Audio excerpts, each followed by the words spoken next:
દહેગામ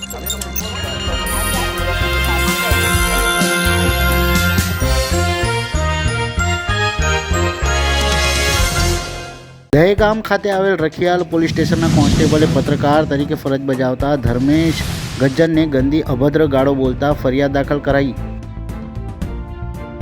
ગજ્જર ધર્મેશ છે। હું છેલ્લા 10-12 વર્ષથી પત્રકાર તરીકેનું કાર્ય કરી રહ્યો છું।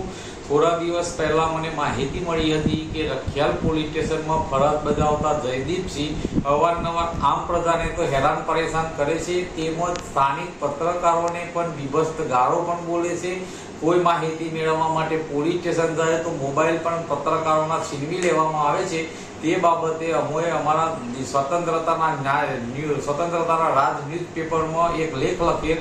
તે લેખ વાંચ્યા બાદ જયદીપસિંહ આવેશમાં આવેલ અને મને ફોન કરી ગઈકાલ રાતે ધમકીઓ આપી હતી અને ધમકીઓમાં જોશ ન માતા આજે સવારે પણ મને ફરીથી ફોન કરી મને તેમજ મારા પરિવારને મારવાની ધમકીઓ આપી છે। મને મળેલ માહિતી મુજબ આ જયદીપસિંહ માથાભારે હોય એવી શક્યતાઓ છે, કારણ કે વારંવાર પત્રકારો ઉપર હુમલાઓ કરે છે, ખોટી રીતે હેરાન કરે છે, છતાં કોઈ એક્શન લેવામાં આવતી નથી। જેથી મેં છેલ્લી કક્ષાએ 14/4/49 નંબર ઉપર પોલીસ કમ્પ્લેન કરેલી છે આમના વિરુદ્ધમાં। તો એ ઉચ્ચ અધિકારીઓ મને સાચો ન્યાય આપે તેવી હું આશા રાખું છું।